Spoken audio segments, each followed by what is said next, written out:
Muito bom dia a todos e a todas e obrigada por estarem aqui nesta manhã, neste nosso primeiro painel, em que vamos descobrir que Portugal tem saída e que preferimos mudar o país em vez de mudar de país. Muito obrigada pelo convite para estar aqui a moderar alguns dos painéis ao longo destes 2 dias e muitos parabéns por esta iniciativa otimista, mas acima de tudo também, e temos de dar uns parabéns nesta fase em que o trabalho das universidades é cada vez mais importante, os parabéns pelos 40 anos da Universidade de Aveiro, é uma bonita idade, acredite. Portanto, já sabem que daqui a pouco vamos ter um período de perguntas e respostas, o que quer dizer que primeiro vamos ouvir os nossos oradores. E se ouviram o que o professor Gil Lipovetsky esteve a dizer, eu acho que vai muito de encontro àquilo que a Vista Alegre Atlantis tem vindo a fazer. E por isso mesmo, o Paulo Varela é o meu primeiro convidado desta manhã. Olá, Paulo, muito bom dia. Bom dia. E estávamos aqui, antes mesmo de iniciarmos este nosso painel, a perceber que havia muitos pontos de contacto entre aquilo que o professor, e que defende muito esta questão da sociedade do consumo, com o painel desta manhã, que é como apaixonar os nossos clientes. E eu, de facto, sinto e sigo muito, tenho vindo a seguir muito, por gostar particularmente do trabalho que têm vindo a desenvolver, que vocês estão precisamente neste caminho, ou seja, em busca de se tornarem totalmente, para além de objetos de consumo diário, quem é que não tem uma caneca Vista Alegre? Pode sair, obrigada, mas o que interessa...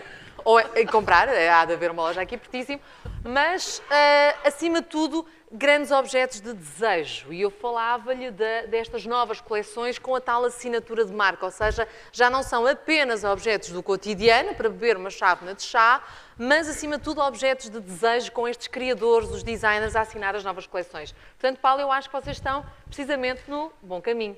Muito obrigado, bom dia. Também quero, antes de mais, agradecer o gentil convite para estar aqui neste magnífico evento, em particular aqui ao meu querido amigo Dr. Manuel Assunção, reitor da Universidade de Aveiro.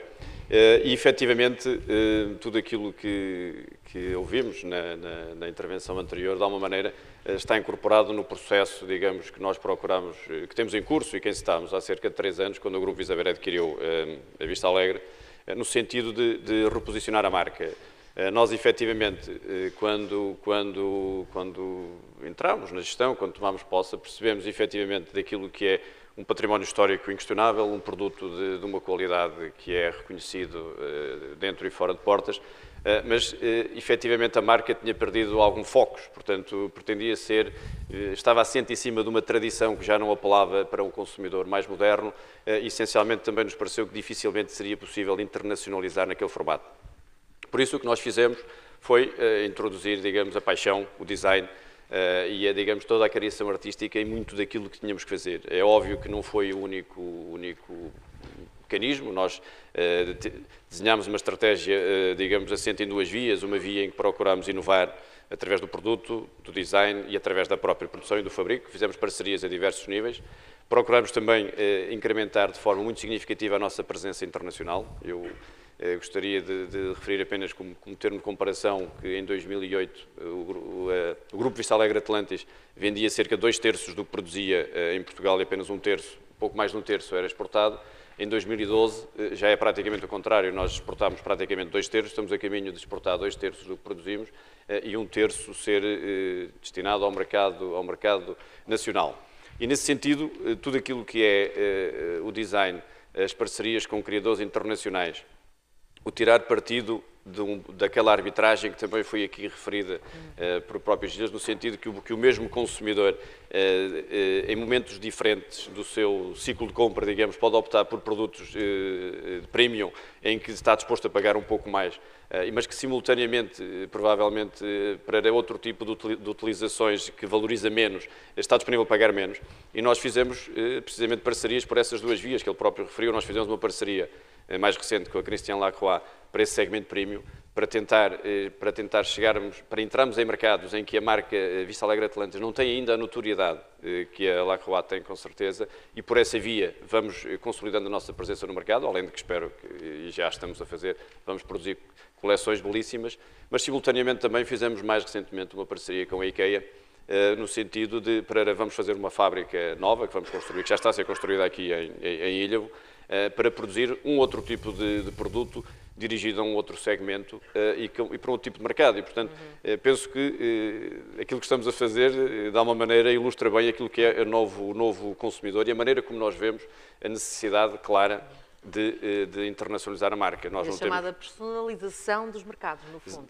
Sim, nós percebemos, e é uma tendência óbvia, enfim, descrita frequentemente, que cada vez mais o consumidor está atomizado, digamos assim. O mass market é evidente que existe para determinado tipo de produtos, mas se nós queremos se ingrar, se nós queremos ter um valor distintivo num mundo extremamente concorrencial, nós acreditamos que o caminho para a Vista Alegre será ser uma marca premium, uma marca com design e uma marca internacional. E é nesse sentido que nós estamos a trabalhar, obviamente, com muitos designers portugueses e temos feito coisas muito interessantes com artistas portugueses, subejamente conhecidos, há 2, 3 anos esta parte, mas estamos também a trabalhar com artistas internacionais, brasileiros, angolanos, moçambicanos, temos lançado peças de espanhóis, franceses, temos lançado peças de coleção, temos lançado serviços que, de alguma maneira, abram a Vista Alegre ao mundo e que levem tudo aquilo que é a tradição e é a qualidade e é o design e é a porcelana portuguesa, a porcelana e o cristal, mas que incorpore, assente em cima desta tradição outro tipo de visão e que apela a outro tipo de público. E, enfim, penso que este caminho que estamos a trabalhar, este aumento sucessivo, nós aumentámos as exportações da Vista Alegre em 2 anos, 2011 e 2012, no seu conjunto cresceram 40%. E nós acreditamos que, e é esse o nosso objetivo, que o Grupo Vista Alegre Atlantis em 2014 vai exportar 80% daquilo que produz. E nós estamos essencialmente focados neste momento em produzir em Portugal para exportação. Enfim, já frequentemente sou questionado relativamente à produção no estrangeiro. Não é algo que neste momento esteja no nosso horizonte, não só porque temos muita capacidade instalada ainda em Portugal, queremos aproveitar ao máximo, como vamos tentar, é esse o nosso objetivo, que sejam marcas portuguesas fabricadas em Portugal e que tenham, enfim, dimensão mundial. Esse é o nosso desígnio, a nossa visão para a marca. Paulo, então já vamos perceber também como é que vão fazendo esse piscar de olhos a estes novos mercados e acho que o chamar assinaturas de outras línguas, por assim dizer, é já uma perspectiva de como chegar a outros mercados. Paula Varela, Paula Roque, bom dia. Obrigada também por estar aqui hoje connosco. Representa a Revigres. E vai partilhar connosco alguns dos novos projetos também que acabam por ir também neste segmento. Nunca deixar de lado que Portugal tem saída e, acima de tudo, há formas de apaixonar os clientes, mesmo que não seja num mercado de um consumo chamado imediato, não é, Paula? Sim. Bom dia. Bom dia, muito obrigada pelo convite. Eu não resisti a deixar de apresentar alguns slides. Uma imagem vale mais que 1000 palavras, mas prometo ser breve. Nós temos, começando logo a reconhecer a necessidade, é a condição primária do design. Nós fazemos todos os efeitos como costumo eu ter com as vantagens da cerâmica. Tem uma elevada resistência à abrasão, ao desgaste, tem uma fácil limpeza e manutenção e somos um parceiro para o seu projeto. Isto seguindo um bocado o que tivemos a ouvir hoje de manhã, temos cada vez mais a personalização no desenvolvimento dos nossos produtos. Temos vários efeitos, temos uma coleção cromática de 38 cores, mas que recentemente tivemos de desenvolver 17 cores além destas, para fornecer, para desenvolver produtos específicos para a Basílica da Sagrada Família em Barcelona, que é uma grande satisfação para nós num mercado importante a nível de produção de cerâmica. Fomos nós, Revigres, empresa portuguesa, a fornecer os produtos para serem aplicados na Basílica da Sagrada Família. Fazemos os efeitos de xisto, efeitos de mármores, efeitos metálicos. Temos, por exemplo, um produto que é um efeito de espelho em 60 a 1,20 m, que está a ser fornecido para revestir a fachada ventilada da Universidade Técnica de Luanda. Temos o efeito de madeiras, efeitos dourados, essencialmente para alguns mercados como a Rússia, a Ucrânia, que têm um gosto especial pelos dourados e pelos prateados. Lançámos recentemente uma coleção em 90-90, sendo a tendência cada vez mais de ter formatos maiores. Foi um lançamento feito no ano passado. E além disto, além de todos estes efeitos, temos também outros tipos de coleções que desenvolvemos. Coleções temáticas baseadas em temas, conforme o nome indica. No caso, por exemplo, da coleção de Óbidos, coleção do Pessaco, coleção dos descobrimentos portugueses, que lançámos no ano antes da Expo 98. coleção de Icon com base no artesanato português, com base nos bordados, nos barros, na cortiça, nas filigranas. Coleção de texturas, que é de baixo, baseada nas texturas dos vários materiais, textura da palha, do bambu, dos fios, do papel reciclado. Portanto, isto no sentido de desenvolvermos sempre produtos diferenciadores. Paula, vou-lhe perguntando, entretanto, este é material exportável, o iconográfico português? Este é material diferente e, em alguns casos, e num produto que eu vou mostrar a seguir, pelo facto de ser diferente, é uma forma de captar clientes de outros mercados. Nós, por exemplo, começámos com o nosso parceiro na Rússia, que é um parceiro bastante ativo e com quem os negócios têm corrido bastante bem, com base numa coleção de autores. Foi essa coleção de autor que, no meio de uma feira em Itália, que é a principal feira de revestimentos e pavimentos cerâmicos, captou o olho para a nossa marca. E foi com base nisso que começou a trabalhar connosco. São produtos que nós não podemos ver em termos de... os resultados em termos das vendas que eles têm. São os produtos diferenciadores que captam o cliente para depois, além desses, comprarem todos os outros nossos produtos da coleção. Claro. Temos as coleções dos prémios de design, que são coleções em que nós patrocinamos o Concurso Nacional de Design destinado aos jovens e, além de lhes permitir desenvolver o produto, desde o protótipo até ao produto final, na nossa fábrica, e, portanto, também aproximar, são coleções que nós lançamos em conjunto com as universidades, portanto, proporcionar maior ligação também com as universidades.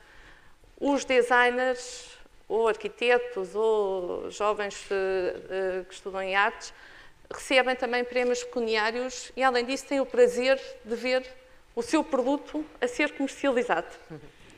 Estes são alguns exemplos. Estes são mais alguns exemplos da última edição, que entregamos os prémios no ano passado. Temos também coleções de autor em que convidamos arquitetos e designers para desenvolverem coleções connosco. No caso da coleção Galáxia, do arquiteto Tomás Taveira, que está aplicada na Estação de Metro das Olaias. Outras coleções de autor em que convidamos ceramistas, pintores e escultores para desenvolverem, com base nos projetos que eles tinham, desenvolverem em cerâmica. Temos como exemplo a coleção H2O, do pintor João Vaz de Carvalho, em que aquele nariz é completamente identificador de qualquer obra que ele faz. Com o serviço da Vista Alegre. Joguem com a gente, sim, senhor. O João Vaz de Carvalho também assina um conjunto da Vista Alegre. Outras coleções de autor arte, em que convidamos pintores e escultores para, com o tema do Douro, desenvolverem coleções. Cada um viu o Douro de sua maneira. Cá está o Rui Vasco, os escultores interessantes que, ao desenvolverem os seus produtos para a cerâmica, também passam o alto e o baixo relevo. Está-lhes no sangue. O relevo. Está ali uma Paula Rego, não está? Temos o Rui Vasquias, o Douro de Rui Vasquias, o afrodisíaco em cima da Bela Silva, uma coleção mais atrevida. A gastromania do João Vaz de Carvalho e as sombras do João Castro Silva, escultor João Castro Silva. Além disso, convidamos também alguns designers ou arquitetos internacionais para desenvolverem coleções connosco. As três coleções seguintes que vou apresentar são de uma arquiteta russa, que é a Art Director do nosso cliente e que por isso nos pediu para, conjunto com ela, desenvolvemos algumas coleções essencialmente destinadas ao mercado deles, mas também vendemos para outros mercados. A coleção Architecture, a coleção Butterflies, as borboletas, em dourado novamente, e a coleção, um icon da nossa coleção, que é a coleção chocolate, quase apetece comer, porque parece mesmo uma tablete de chocolate. São constituídos de várias peças e este é só um exemplo. A Taste of Good Life. Temos também coleções do pintor mestre Júlio Rezende, que começámos com o desenvolvimento do mural do dragão. Eu estou só a apresentar uma parte da apresentação para não ser, enfim, não ser muito abusadora e, portanto, essa parte dos projetos para não apresentar. Mas com o mestre Júlio Rezende desenvolvemos o mural do dragão, mural dos fundadores no Estádio do Dragão, que tem os 50 mil nomes dos sócios que assistiram ao jogo de inauguração. Portanto, que foi um desafio bastante grande quando o mestre Júlio Rezende nos pediu para desenvolver, colocarmos 50 mil nomes nos azulejos revirês. Mas conseguimos, que é o que interessa. Estas coleções são também importantes porque nos obrigam, no bom sentido, a desenvolver novas formas de fazer. a sair fora da caixa ou ficar mesmo sem a caixa. Sim, largar a caixa de uma vez por todas, Largar a não é? caixa. Além disso, além das nossas coleções, com os vários efeitos, as coleções de autor, coleções temáticas, desenvolvemos também projetos criativos e multifuncionais com o objetivo de cada vez mais a cerâmica não ser só o revestimento ou o pavimento, mas ter também outras funções acopladas. Isto sempre no sentido da proteção do ambiente, da eficiência energética, da preservação da saúde, responsabilidade social, construção sustentável. Projetos em que estamos envolvidos, e há outros mais que estamos, mas que ainda estão em desenvolvimento, por isso não estou aqui a apresentar. Cerâmica fotovoltaica, revestimento light, produtos que integram materiais reciclados, revestimento autolimpante, revestimento antibacteriano, cerâmica sensitiva e design, pavimentos táteis, pensando também há no aqui, design portanto, inclusivo. muita investigação. Sim, também bastante ligação com outras empresas, quer do setor cerâmico, quer de outros setores, bastante ligação com as universidades, nomeadamente aqui também com a Universidade de Aveiro, com quem já recebemos também um prémio de melhores práticas de investigação e desenvolvimento com a Universidade de Aveiro. Isso é quase no sentido, Paula, de tentar responder a alguém da plateia que falava da questão da metalurgia, não é? Que se calhar tem de se olhar para estas parcerias mais tecnológicas, ligação não é? com as universidades, centro tecnológico, Centro Português de Design, aqui o Henrique Caiato, com quem desenvolvemos vários projetos e vários estágios do Centro Português de Design, com muito bons resultados. Atualmente temos designers que começaram connosco através dos estágios do Centro Português de Design. Portanto, continuando com os projetos inovadores, Solar Tides foi um projeto em que nós fomos entidade promotora, entidade líder, de várias entidades, de um consórcio de 9 entidades, com o objetivo de desenvolver um revestimento que, além de ser revestimento, pudesse produzir energia, permitindo também uma maior integração arquitetónica, não sendo necessário aplicar os painéis solares em cima, o próprio revestimento produzia energia. Outro projeto é o nosso Revigrês Light, que tem metade da espessura e metade do peso, isto sempre pensando na sustentabilidade do negócio também.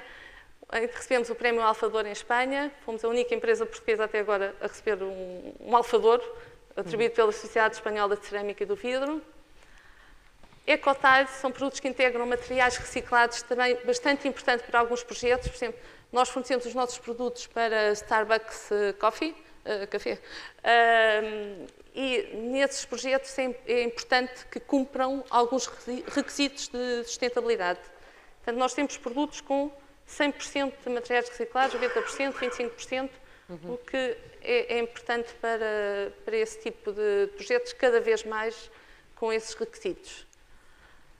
Temos o revestimento autolimpante, é um revestimento que tem uma aplicação por cima do produto, que é possível, com a ação da luz solar e das chuvas, fazer a sua autolimpeza. Revestimentos antibacterianos, essencialmente para áreas de interiores, onde a saúde é um aspecto relevante. Revestimentos sensitiles, portanto, superfícies cerâmicas funcionais para domótica, que por trás do revestimento integram um dispositivo eletrónico, onde é possível acionar uma luz, uma torneira, uma central de alarmes, o que se queira. Temos os pavimentos táteis também, que com base neste projeto conseguimos fornecer 3 estações de metro em Madrid. Portanto, foi o isco para começarmos a trabalhar com o cliente espanhol e que depois se manteve numa relação de parceria que ainda hoje temos. Mas foi com base nos pavimentos táteis que conseguimos. Portanto, Paula, vocês neste momento, o chão acessível está em Madrid e os azulejos bonitos estão na parede em Portugal. Para já. Em todo o lado, em Portugal. Não, mas no sentido do metro, porque esta questão das acessibilidades é muito importante, do metro, não é? As estações de metro, realmente temos as 3 estações de metro em Madrid e temos a estação de metro Azoleias com revestimento e pavimento. Não, é curioso as prioridades, as acessibilidades, mas sim, continuando, Paula. Continuando e terminando. Pronto, continuando e terminando. Enfim, em qualquer marca existe um produto, mas nem todo o produto é uma marca. E o que é que nós estamos constantemente a querer que a Revigrês seja uma marca com bastante notoriedade e com uma boa imagem. Para isso, além de desenvolvimento de produtos diferenciadores, com base no design e inovação, temos também bastante atenção ao patrocínio que fazemos de algumas ações, nomeadamente o Concurso Nacional de Design, que já referi. Somos também a empresa fundadora da Associação para o Desenvolvimento da Casa do Futuro, com a Universidade de Aveiro e 11 empresas ligadas ao setor do habitat. Estamos neste momento num projeto de Reabilita Domus, que é uma casa que a Associação comprou em Ilhavo, no sentido de ter todas as tendências inovadoras da reabilitação, em que Portugal ainda está com uma percentagem bastante inferior à percentagem europeia. Desenvolvemos produtos, neste caso baseados em casa da Amália, para um patrocínio que fizemos com o Filipe La Féria. Temos bastante atenção na requalificação urbana, aqui em Aveiro. Por exemplo, em Aveiro. Patrocinamos eventos de arquitetura, neste caso na Rússia, do arquiteto Cisa Vieira. Somos mecenas da Casa da Música e fazemos também, sempre que temos clientes a visitarem a nossa fábrica, a nossa empresa, fazemos também algum programa turístico, onde nunca falha o Estádio do Dragão, a Casa da Música, o Museu Nacional do Azulejo, enfim, todos os ícones relevantes relacionados com a cerâmica. Rock in Rio, onde utilizámos uma coleção premiada no Concurso Nacional de Design, perguntar o que fariam para um mundo melhor, Patrocínio Mundial de Motocross, Estoril Open e, last but not least... Bem, como estamos em Aveiro, podemos deixar esta imagem mais um bocadinho. O patrocínio do Porto Quando durante fizermos 30 a réplica anos, em Lisboa, sugiro que leve que outras não é cores. só nacional, é uma questão relevante a nível internacional, porque nos dá uma boa notoriedade da marca a nível internacional. Muito obrigada, porque acho que é verdade. Portanto, tirem esta imagem imediatamente, porque pode acontecer valores de outras cores se levantarem, como se costuma dizer, não é verdade? Pronto, podem retirar, apesar de eu gostar particularmente, como dizia a outra entidade, não é? O meu coração só tem uma cor. Neste caso, estas bonitas duas cores. Olá, Henrique Aiato, bom dia e obrigada por estares aqui na tua casa, não é? Professor da Universidade de Aveiro, um dos grandes designers nacionais, e não poderíamos deixar de estar aqui nesta conversa sobre enamoramento e como apaixonar os nossos clientes. E quando ouvimos muito do que o Gil nos disse há pouco, há de facto um papel absolutamente extraordinário e primordial, diria, dos designers, dos artistas, quando se juntam às marcas e quando criam produtos de desejo, para além de produtos, obviamente, muito funcionais. Muito obrigado pelo convite. Muito obrigado à Universidade de Aveiro, a organização desta conferência. Este é o palco onde normalmente os alunos, entre outros alunos da Universidade de Aveiro, os alunos do departamento do DECA apresentam os seus trabalhos numa cerimónia que tem por título The Winner Is, cujo prémio é um tijolo, em homenagem ao revestimento que esta universidade tem, esta belíssima universidade, este belíssimo campus. E é precisamente um palco onde os alunos fazem um exercício de síntese sobre os seus projetos e, depois de terem feito passar os seus trabalhos por um júri, apresentam aqui os seus trabalhos. E é, portanto, para mim um enorme prazer estar aqui. Nós ouvimos dois empresários que não são, infelizmente, a norma em Portugal. São dois empresários que falam de design, que falam de agregar competências, falam de agregar talentos, falam de inovação, de descoberta. E, portanto, eu quero acreditar e sei que tanto a Vista Alegre como a Revigres estão na primeiríssima linha da exportação das ideias e dos produtos portugueses para o estrangeiro. Eu acrescentaria ao slogan destas conferências a ideia de que Portugal tem não só saída, mas muita saída. E tem na exata dimensão em que nós às vezes encontramos uma diferença, é que as pessoas vão dizendo vou sobrevivendo, sobretudo num momento de crise. Vamos andando. Vamos andando. Não, as pessoas têm que viver, mesmo nos momentos de crise. E mesmo no meio das maiores agruras. E, portanto, eu queria dar os parabéns às pessoas que estão aqui nesta sala, porque fazem aquilo que é muito raro, ou quase nunca acontece, que é o poder ouvir quem sabe, e quem investiga, quem estuda, quem produz e quem faz.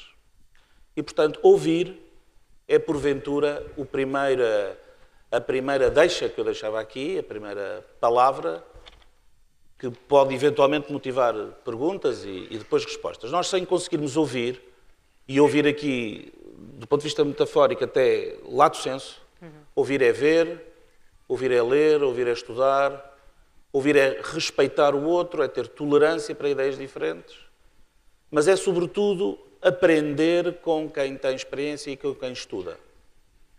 O país está especializado numa disciplina que eu penso que é muito pouco reconhecida no estrangeiro, que é o achismo, todos acham, mas o que é facto é que nós estamos a assistir, não falo da crise, estamos a assistir, não apenas em Portugal, a uma degradação brutal da capacidade dos jovens alunos que têm imenso talento e imensa vontade de terem acesso a fontes de informação, de conhecimento e de cidadania. Não basta ter informação e conhecimento, é necessário ter cidadania. Convém não esquecer que muitas das pessoas que mataram nos campos de concentração na Alemanha nazi tinham uma educação superior, sabiam Goethe de cor, recitavam poesia, tocavam piano e mataram milhões. Portanto, não basta a informação, não basta o conhecimento, não basta a cultura. É fundamental adicionar aqui noções de cidadania, de respeito pelo outro, tolerância, perceber a diferença, porque se nós não percebemos a diferença, nós não vamos exportar rigorosamente nada. Porque se todos nos pusermos a exportar ao mesmo tempo no mundo, e temos 200 e tal países no mundo, ficamos na mesma. E, portanto, foram ditas aqui coisas hoje de manhã pelo Gil Lipovetsky, que vêm de resto na sequência daquilo que ele tem escrito. E este último ecrã que nós vimos agora da parte da Reve Igreja diz isso precisamente. Ele terminou a sua comunicação dizendo isso, que é a ideia de que nós precisamos de criar marcas portuguesas. As marcas portuguesas que nós temos planetárias são, da minha opinião, muito bem, embora seja pouco, José Mourinho e Cristiano Ronaldo. Temos também outras coisas extraordinárias. Naturalmente, sabemos que temos. Mas durante muitos anos este país, porque precisamente não ouviu quem era especialista, insistiu, há 20, 30 anos, num lema que era o maior disparate, e hoje toda a gente sabe que foi um disparate, que foi assinar os produtos portugueses dizendo Made in Portugal. Não que tenhamos que ter vergonha do nosso país. Tenho um imenso orgulho em ser português e disse aos meus filhos que, apesar desta crise, eu não saio daqui. Trabalho para o estrangeiro, muito, mas não saio daqui. Porque este país tem que ser feito com as pessoas que cá estão e com aqueles que querem connosco colaborar e connosco trabalhar. Mas o que é facto é que quando o slogan Made in Portugal foi lançado, Portugal tinha pouco para oferecer do ponto de vista da sua imagem externa.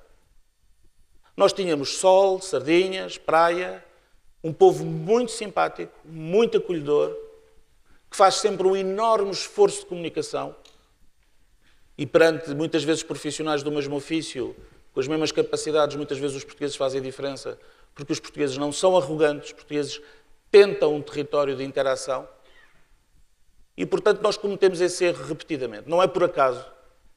A Reve Igreja é uma empresa, e a Vista Alegre são empresas, enfim, que vêm, têm bastantes anos e, portanto, não passaram por isso, mas hoje grandes marcas de exportação portuguesas são siglas, nomes que não são portugueses e que utilizam slogans que não são portugueses e utilizam aquela que é ainda a língua franca da comunicação, mas que vai deixar fatalmente de ser, porque normalmente as línguas estão associadas a poder cultural, a poder económico, financeiro e capacidade de ocupação do espaço, seja territorial, seja de outra forma. Mas, Henrique, por alguma razão, estas conferências chamam-se Exit Talks. E, portanto, a minha sugestão a quem organizou estas conferências e que merece o meu maior respeito é que pegue na síntese destas comunicações, das perguntas e daquilo que for dito ao longo destas várias sessões nas várias salas e apresente essa síntese a quem dirige e a quem manda neste país. Eu vou terminar esta minha primeira intervenção com isto. Esta universidade tem avaliado, pelo topo da avaliação possível, o Instituto de Investigação na área de Design, que é fruto de uma parceria entre a Universidade de Aveiro e a Universidade do Porto, e que foi apadrinhada pelo Centro Português de Design. Eu era presidente nessa altura, já não sou. E nesta sala, na sala ali da reitoria, nós assinámos um protocolo e tem dado a possibilidade a muitos professores e a muitos investigadores de apresentar os seus papers e de poderem desenvolver as suas capacidades e melhorar, e com isso, melhorar o país e melhorar o trabalho que fazem junto aos seus alunos.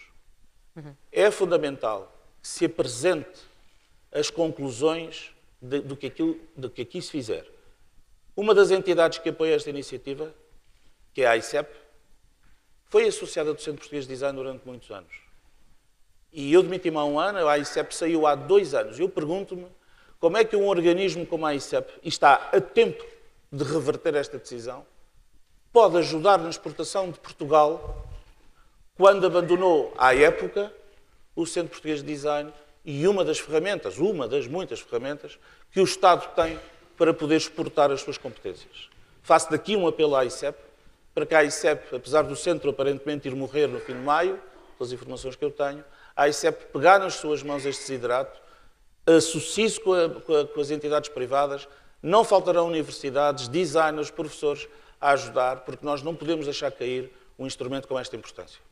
E quando falamos também do outro lado, ou seja, e estamos numa universidade bastante jovem e com muitos jovens também aqui a assistir, é muito curioso, porque tu dizes isso aos teus filhos, eu também digo à minha filha que não vou sair daqui, e ela já é a própria, ela tem 18 anos, a dizer que também não quer sair, o que é muito engraçado. Normalmente parece que só se escutam os jovens e os depoimentos de todos aqueles que quase que são obrigados a sair.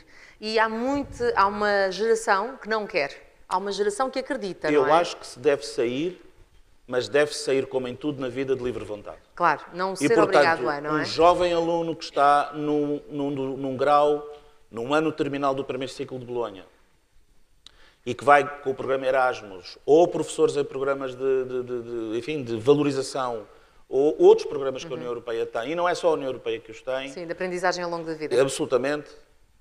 Convém sair. Há momentos na vida em que nós temos que sair. Não pelas razões que o Primeiro-Ministro disse, mas porque é necessário ir de encontro ao outro. Da mesma forma como nós recebemos aqui em Portugal alunos que vêm de Erasmus. Vocês não imaginam o que eu tenho ouvido de alunos estrangeiros que chegam de Erasmus cá. Neste momento tenho uma aluna italiana no mestrado aqui.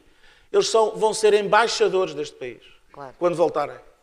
Eles vão ser embaixadores dos nossos produtos, das nossas marcas, de nós enquanto povo. E nós temos que os acarinhar muito bem. Nós fazemos isso muito bem, mas temos que os acarinhar. Sair é ótimo. Ir, voltar, claro. voltar. Haverá pessoas que se radicam no estrangeiro, há também estrangeiros que se radicam em Portugal, é a lei da vida. Só que isto tem que correr de forma natural e não obrigatória. E não com uma mão a empurrar nas costas. Sair só se for da caixa, não é? Ou então esquecer a caixa, como a Paula dizia há pouco e com muita graça. Como é que vê esta perspectiva que o Gil também levantava na nossa primeira conferência inaugural, do facto dos clientes e os consumidores estarem cada vez mais imprevisíveis e quererem ao mesmo tempo aquilo que será o melhor dos dois mundos, ou seja, o low cost e o premium. Como é que se fornecem estas sensações e estas experiências, tendo em conta que os consumidores e os clientes são cada vez mais colecionadores de experiências, como dizia o Gil de manhã? Nós temos o exemplo das coleções de autor, que é o premium, que com base nelas depois levam low cost, ou a boa relação qualidade-preço. Portanto, é um bom exemplo de as coleções diferenciadoras servem muitas vezes como forma de captar os clientes para depois ter um negócio normal claro. Com eles. Portanto, uma empresa que queira exportar tem de pensar nestes dois segmentos, ou seja, pode estar a exportar um material premium, extraordinário, mas tem de ter necessariamente uma oferta low cost? Nós temos uma coleção bastante diferenciadora, precisamente para colmatar todas as necessidades dos vários clientes. Temos os produtos básicos, com uma ótima relação qualidade-preço, e temos os produtos bastante diferenciadores e bastante exclusivos. Exato. Com base nisso, sabemos que conseguimos captar novos clientes, mas depois para uma coleção, para um negócio que continua a fluir com os produtos básicos e diferenciadores. Claro. Esta oferta também, acredito, Paulo, que tem vindo a ser cada vez mais a aposta da Vista Alegre Atlantis, não é? Sim, não há dúvida nenhuma. Nós temos que cada vez mais caminhar nesse sentido. E, aliás, nós fizemos recentemente o relançamento da marca Casa Alegre, precisamente porque para cobrir um determinado segmento de mercado que em termos de preço e em termos de lifestyle, digamos assim, ou seja, é uma marca que vai apelar a um tipo de consumidor não, digamos, num extrato socioeconómico, mas em termos de estilo de vida.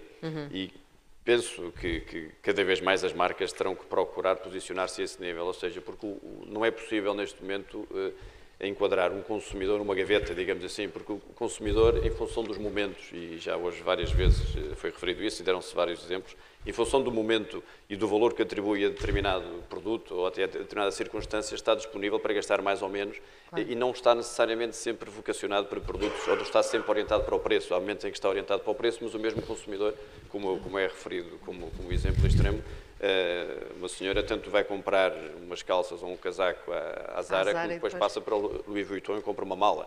Portanto, e o consumidor é o mesmo. Nós temos ou uma Chanel, todos sabemos que a Chanel é que vai bem com tudo. Exatamente. Eu não sou especialista em malas, mas enfim. Ai, mas a PPE, não é? Desculpem.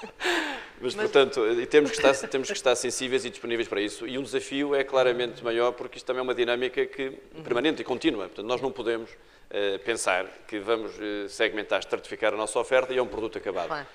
Daí o facto de nós permanentemente, e isso é algo que é visível todos os dias, o ciclo de vida dos produtos é cada vez menor. Nós permanentemente temos que estar a procurar fazer coisas novas e a procurar apelar a novos tipos de mercado. E também queria aqui pegar num outro tema, num assunto que foi há pouco referido, que me parece importante destacar. Acho que se criou aqui um estigma, lá está, no achismo, eu também acho, que se criou aqui um estigma sobre a questão de sair ou não sair de Portugal. Eu penso que é importante para os jovens saírem. Não tem mal nenhum. No início da sua vida profissional, penso que vai dar uma bagagem, uma abertura ao mundo e uma autoconfiança, uma autoestima que será muito relevante em futuras interações que nós tenhamos que ter na nossa vida profissional. Portanto, seja através de programas organizados, como o ICEP tem um excelente programa Contacto, em que jovens licenciados vão fazer estágios no estrangeiro, seja através das empresas proporcionarem oportunidades aos seus quadros, no sentido de terem um período de tempo em que tenham que trabalhar fora de Portugal.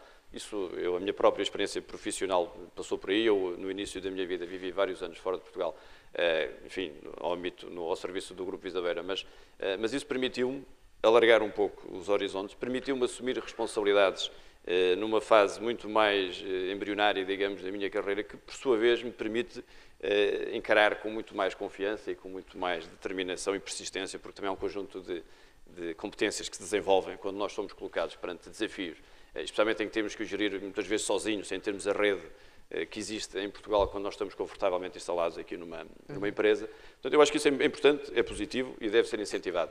É evidente, enfim, o contexto em que os portugueses terem que sair por necessidade económica é um contexto diferente e não estamos a falar necessariamente disso, mas eu gostaria de deixar esse incentivo, especialmente aos jovens, estamos aqui muitos jovens, que devam agarrar as oportunidades E hoje isso acontece, eu devo dizer que há 4 ou 5 anos atrás, cada vez que se abria uma função no grupo, nós temos neste momento cerca de 500 colaboradores do nosso grupo a trabalhar fora de Portugal, em diversos países. Não só na Vista Alegre, a Vista Alegre, enfim, é uma das empresas do grupo, mas noutras atividades. E, portanto, quando há 4 ou 5 anos tínhamos que mobilizar pessoas para ir para o estrangeiro, era um grande problema. As pessoas estavam confortavelmente instaladas, enfim, o seu horizonte, se calhar, de ambição também não era tão desenvolvido como deveria ser. E hoje em dia acontece o contrário, quer dizer, as pessoas têm plena consciência de que é uma oportunidade, não necessariamente de sair um bocadinho sair da para voltar. Nossa zona de conforto. Eu penso que é um desafio também pessoal. Hoje é mais fácil, as pessoas estão mais disponíveis para isso, porque precisamente perceberam que tudo aquilo que era o estilo de vida e a sustentabilidade daquilo que vinhamos fazendo não é garantido. Portanto, as pessoas estão disponíveis, se calhar, para assumir riscos, e nós vemos, nós temos jovens de 27, 28 anos, vão para a Alemanha, vão para Moçambique, vão para Angola, vão para a França, e as pessoas encaram essas responsabilidades, desenvolvem-se como pessoas e como profissionais, e quando voltam estão mais capazes para, por sua vez, irmos para a Suécia, onde estamos também a tentar agora arrancar e fazer outro tipo de negócios. E eu acho que isso é importante e é útil, e deve ser incentivado. E neste mundo onde ainda há, pelo menos se calhar não na Europa, como dizia o Gil, mas em tantos outros cantinhos do mundo onde ainda há uma explosão do consumo, há também muita oferta, não é, Henrique? Porque o Gil dizia, nós com um smartphone conseguimos perceber o que é que está a dar na Suécia, na China, na Islândia, e podemos obter esses produtos, não é? Podemos, à distância de um clique, comprar também o que vem lá de fora. O que é que tem de ter um produto português, uma marca portuguesa, para de repente o clique ser ali, naquilo que é português? Nós vivemos, não há muito tempo, no final do século passado, aquilo que eu acho, não sou o único a achar, o fim de umas tendências que diziam design italiano, design espanhol, design japonês, design nórdico. E isso acaba com a globalização, acaba com esse clique, com a distância do clique. Eu ontem ouvi uma notícia na rádio, estava a trabalhar em casa, ouvi uma notícia na rádio e a notícia falava de um novo sucesso musical oriundo da Coreia do Sul, do mesmo senhor. Do Já estão a Gangnam rir, Style. eu sabia. Vamos todos levantar agora e mostrar. Não. Eu não estou a falar do Gangnam Style. Do mesmo senhor do Gangnam Style, Sim, que chama inventou agora Gentleman. um tema chamado Gentleman. Que é horrível. Não, é ótimo. Fiz a experiência e fui, como milhões de pessoas foram, Ver o vídeo. ver o vídeo. O que me impressionou não foi o vídeo, porque o vídeo é pastilha elástica, é igual ao anterior. Para pior. Agora vai ser sempre a descer. Não é que o outro fosse uma coisa extraordinária, mas pronto. O que é facto é que em poucas horas tinha 20 milhões de pessoas tinham visto este novo vídeo. Vamos fazer uma sondagem. Quem é que aqui já viu o Gentleman? Não está mal. Eu diria que 12% da 20 sala. milhões de pessoas. Não vale a pena. Zé. E, portanto, esta ideia, e eu lembro-me de, antes de vir para a Universidade de Aveiro, onde estou há cerca de 10 anos a dar aulas, dirigi um seminário avançado em design no Arco, em Lisboa, e havia um aluno meu, excelente designer, nessa altura jovem, que insistia na tentativa de criar um alfabeto no momento de viragem no design em Portugal, em que nós tínhamos interrompido a tradição de desenhar alfabetos em Portugal e que, de repente, até servido pelas novas tecnologias, começámos a desenhar bastantes e temos hoje uma mão cheia de grandes designers portugueses que desenham alfabetos e que os vendem pelo mundo fora. Mas esse jovem designer tentava afincadamente e estudou muito e leu muito sobre o que era ser português e os traços da cultura portuguesa e como é que nós nos tínhamos desenvolvido e as descobertas e como é que um retângulo tão pequenino e a micenização e as diversas religiões, etc. Tudo isto com o objetivo de tentar verter isto no desenho de um alfabeto. E nessa altura nós já estávamos todos a operar com o computador e já estávamos a começar a operar com a internet. Já estávamos com a internet. E esse desidrato desse aluno foi abandonado por ele, jovem, muito jovem, foi abandonado por ele antes do fim do ano letivo. Ele mudou o objeto da sua tese precisamente porque percebeu os limites disto. A ideia de que pode haver hoje designs nacionais e afirmarem-se no estrangeiro como designs nacionais cada vez perde mais força. Uma coisa é nós percebermos que há determinado tipo de elementos que provêm de uma determinada cultura. E, portanto, outra é tentar impor uma lógica de design nacional, seja ele português, italiano, espanhol, etc. Até porque a crise está a inviabilizar isso. A crise global, não é apenas a crise em Portugal.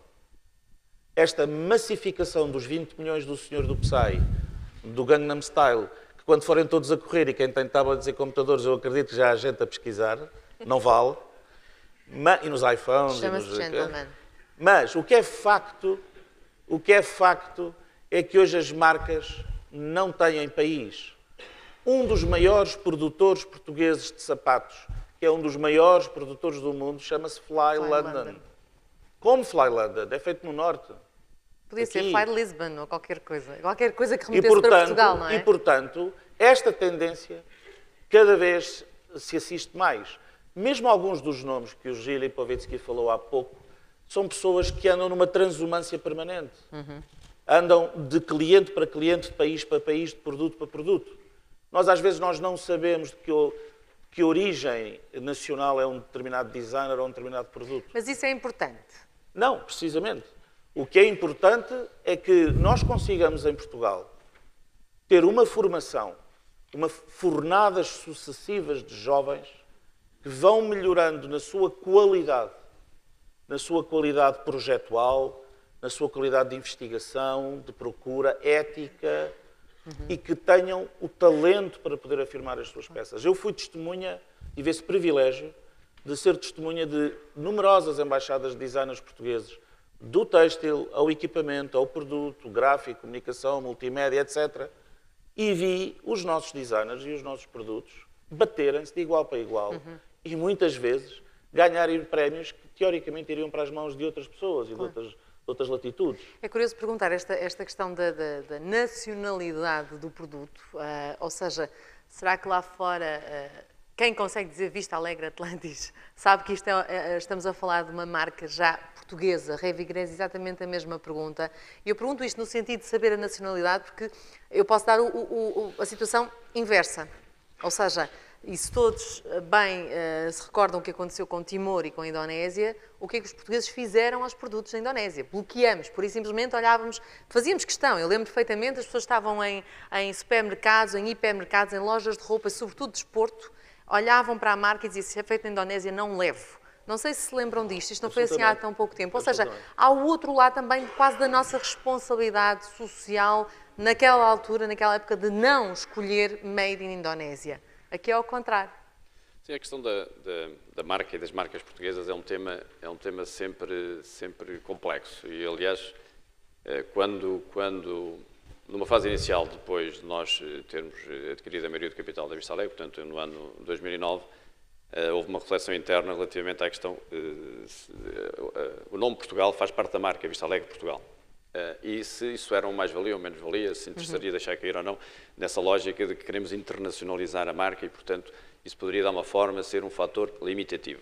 Enfim, a nossa opção acabou por deixar ficar Portugal na marca e hoje a marca que nós vamos comercializar e que promovemos ativamente fora de Portugal é Vista Alegre, a própria Atlantis, como não tem grande notoriedade fora de Portugal e como desenvolver uma marca ab início é extremamente dispendioso, nós em vez de nos focarmos em dois tipos de marcas, como temos cá, Vista Alegre para a porcelana e Atlantis para o cristal e para o vidro, vamos concentrar os nossos esforços e vamos comercializar também o cristal e o vidro sob a marca Vista Alegre fora de Portugal. Numa lógica precisamente de desenvolver a marca. O principal desafio que as empresas portuguesas têm, que nós temos por definição, é a questão da escala. Portanto, desenvolver uma marca, isto de internacionalizar e de exportar e de fazer negócios fora de Portugal é tremendamente difícil. Portanto, nós, enfim, falamos nisso como se é preciso fazer, se não há dúvida nenhuma que é preciso fazer, e nós temos essa experiência por duas vias, internacionalizar no sentido de desenvolver negócios, ter empresas fora de Portugal e internacionalizar via exportação de produtos portugueses, são dois caminhos e duas estratégias, cada uma delas com as suas nuances. A questão da exportação dos produtos é relevante à marca, não há dúvida nenhuma. A questão da nacionalidade da marca, o importante é que a marca Vista Alegre seja conhecida. Enfim, se as pessoas puderem associar a Portugal, melhor, mas não penso que seja para a marca em si particularmente determinante, porquanto todos nós temos uma fidelidade a determinadas marcas e muitas vezes nem sabemos qual é o país de origem dessa marca. Portanto, a fidelidade é à marca e aos valores da marca, é aquilo que a marca representa, a tal paixão, ou, todo o aspecto sensorial da marca e o país da nacionalidade da marca, até porque cada vez mais os sistemas de produção, ou seja, há marcas que os produtos são desenvolvidos num determinado país, é fabricado noutro, se calhar, Paulo, no mercado, terceiro. O chamado mercado da saudade, talvez isso seja mais... Sim, aí é relevante, mas o ponto é que isso não sustenta uma marca, quer dizer, nós não podemos pensar que vamos para fora de Portugal para vender para os portugueses que estão em França ou para os portugueses que estão na Venezuela, porque, enfim, isso é uma visão um pouco redutora. Eu penso, por vezes pode haver essa tentação, mas isso acaba por autolimitar-nos à cabeça, à partida, porque o tipo de comunicação, os segmentos de distribuição, a forma de promover a marca é completamente distinta. Por isso, nós quando procuramos, quando olhamos para o mundo, quando vamos para a França ou quando vamos para a Colômbia, onde estamos agora também a tentar incitar um processo que vai conduzir à venda dos nossos produtos na Colômbia, queremos estar para o mercado colombiano, para as pessoas dentro dos segmentos que nós definimos. Agora, não somos insensíveis à questão de Portugal, daí o facto de termos deixado de ficar a marca, porque a marca Portugal ou a percepção de Portugal no mundo vale muito, é a soma do conjunto das marcas que nós conseguimos internacionalizar. Portanto, é evidente que nós podemos todos dar um contributo no sentido de elevar o estatuto e a percepção sobre Portugal no estrangeiro. Paulo, já que vão para a Colômbia, já vos passou pela cabeça fazer chegar um serviço Vista Alegre à Shakira? Já nos passou pela cabeça, já tentámos. Aliás, a Shakira nós temos em Barcelona também uma presença e a Shakira, como é sabido, vai frequentemente a Barcelona, tem uma ligação especial com Barcelona e nós, através de Barcelona, já fizemos chegar ao Piqué um serviço da Vista Alegre. E também, quando cá esteve o Presidente da Colômbia, a Primeira-Dama da Colômbia, a primeira coisa que fez questão foi de visitar a loja da Vista Alegre no Chiado. o que nos deixou particularmente satisfeitos e revela, para além de ser uma conhecedora daquilo que é bom e bonito mulher de bom sobre gosto. Portugal, Uma mulher de muito bom senhora gosto, de não muito é? bom gosto e com certeza que nos vai ajudar a promover os nossos produtos na Colômbia. Portanto, Porque este lado, Paula, também é interessante porque falávamos da questão das marcas terem uma identidade, mas também terem esta questão da muito boa comunicação, ou seja, e dávamos o exemplo da Hermès, há a tradição, mas há a novidade, há a renovação constante, mostra-se que estamos na moda, que são produtos também de desejo, e isto eu acredito que vocês também têm vindo a conseguir, não é? Sim, nós normalmente até na presença em stands, nós somos identificados como uma empresa italiana, pela forma como expomos os produtos e pelo design que temos. Enfim, nós claro que não escondemos a nossa nacionalidade portuguesa, que a temos com muito orgulho. Mas, por um lado, em termos de posicionamento, mostramos um posicionamento de diferenciador e de aposta de design.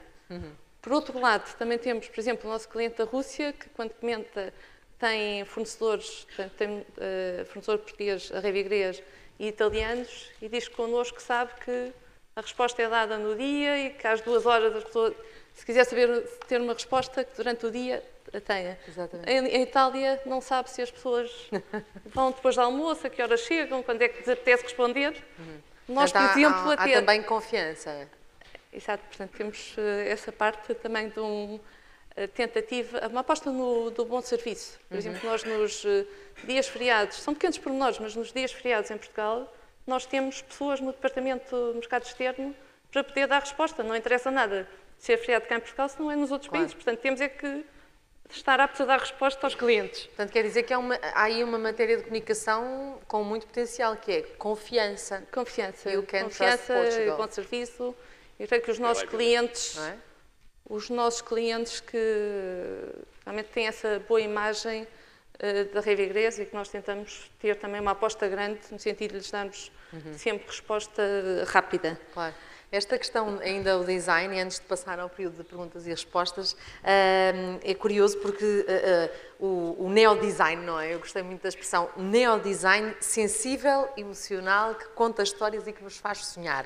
E eu trazia aqui um outro exemplo português de um objeto de design, não fazendo publicidade aos iPhones, mas as capas de iPhone.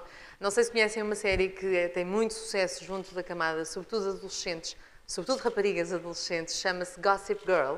Conhecem Gossip Girl? Quem conhece Gossip Girl? Quem é mãe de raparigas conhece a Gossip Girl?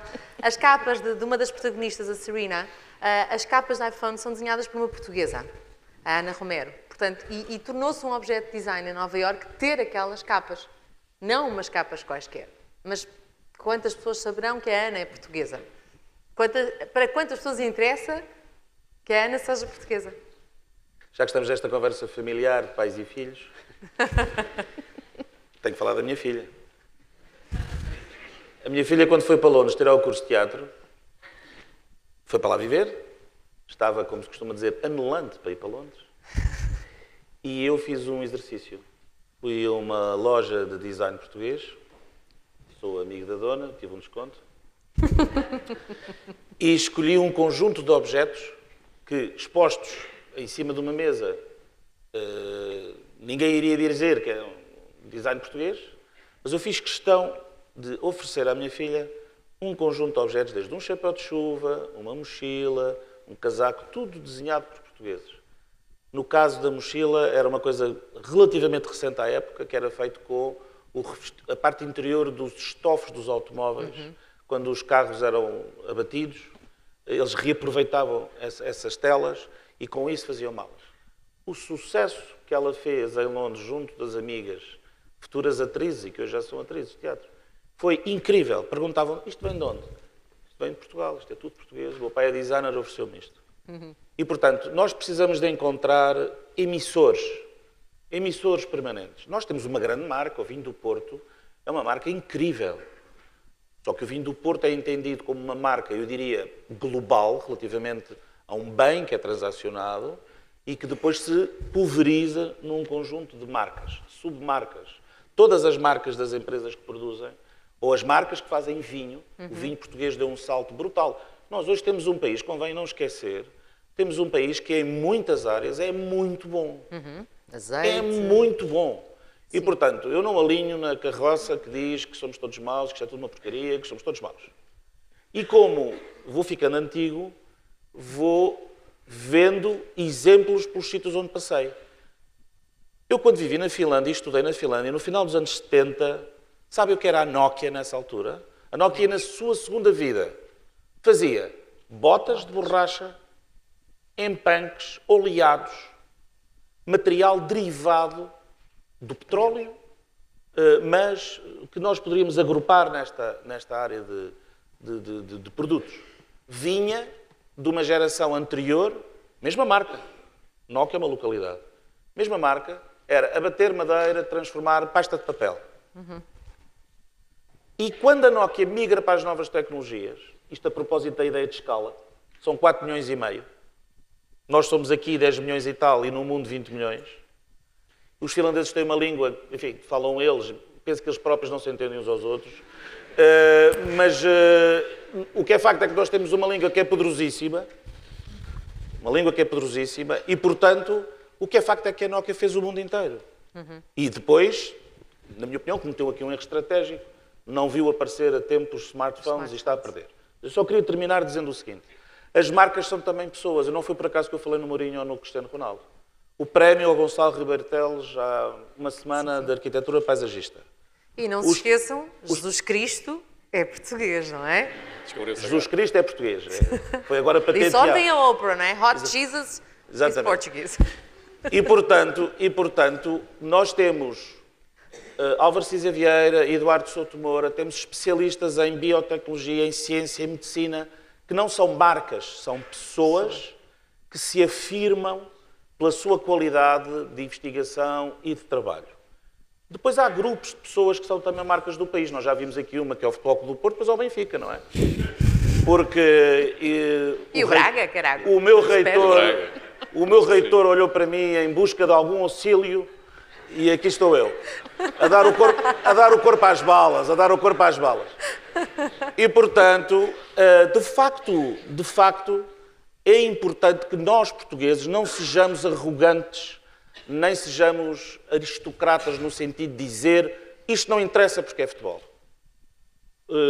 O Porto, o Benfica, o Sporting, os clubes, o Mourinho, os Cristianos Ronaldo, os Eusébios, tantos, podem e devem fazer muito por Portugal, como fazem os cantores, como fazem os escritores, como fazem os arquitetos. Convém não esquecer isso. Para terminar, eu gosto de estudar os exemplos. Uns são bons, outros são maus. Eu tinha um professor em Belas Artes, que era meu professor, que dizia que os alunos eram como o vinho. Havia uns anos bons e uns anos maus. E depois fazia uma pausa e dizia, os meus amigos são todos um ano mau. Bom, e portanto, isto traumatizou muitos colegas e amigos meus, mas pronto, uns nunca mais beberam vinho. O exemplo que eu queria dar era aquilo que se fazia para promover Portugal em ditadura.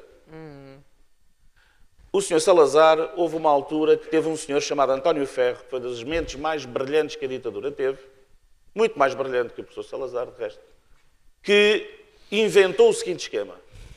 Eu tenho um país para vender. É um país pobre, periférico, tem coisas boas, tem coisas más, e portanto o que é que eu vou fazer? Vou convidar jornalistas estrangeiros a passarem temporadas em Portugal. Vão ao norte, vão ao sul, vão ao interior, vão ao litoral, comem peixe, comem carne, e a seguir voltam para o país deles, onde vão fazer artigos sobre o país. Depois havia ao lado perverso o Sr. António Ferro, pegava nesses artigos, mandava traduzir e dizia: veem como falam bem de nós no estrangeiro. Bom, porque entretanto tinha oferecido a gasolina, o automóvel, a pousada, a refeição. Não vamos falar dessa parte. O que é facto é que um dos livros de maior deslumbramento que eu li na minha vida sobre a história de Portugal é escrito por duas inglesas. Chegaram a Portugal, tinham uma encomenda de um editor inglês, chegaram cá nos anos 40, apaixonaram-se por este país e descobriram-no como poucos historiadores portugueses fizeram. E, portanto, não perdendo um traço científico, naturalmente, que a história tem que ter, como é óbvio, deram a cor daquilo que tinham encontrado. Coisas que se passam no cotidiano e que se passavam nos anos 40 como se continua a passar hoje. Outro dia fui ver uma ermida, para entrar numa determinada capela, há sempre uma senhora que tem a chave. E isto elas contam nos anos 40. Isto é extraordinário, porque significa que se crescemos como país e se evoluímos como país, e evoluímos muito, e não vai ser esta crise que vai dar cabo de nós, nem quem manda a nós que vai dar cabo de nós, que nós temos uma cultura já tão forte e que já se difundiu pelo mundo inteiro, que eu acho que não há que ter medo. E esta conferência, e com isto termino, tem que, de facto, fazer uma síntese e pressionar quem dirige, para levar a quem dirige, a quem tem que tomar decisões, quem tem que aplicar fundos do CRAN, quem tem que apostar na inovação, na internacionalização, e ouvir o que as audiências e os intervenientes e aquilo que a organização considerar que deve ser selecionado para demonstrar que isto são iniciativas sérias e que é para levar a sério. Portanto, temos de apaixonar toda a clientela, ou seja, temos que tornar Portugal apaixonante Mas também. Portugal não é apaixonante. Portugal é apaixonante, claro que sim. Não tenha Portugal, portugueses e portuguesas estão interessantes.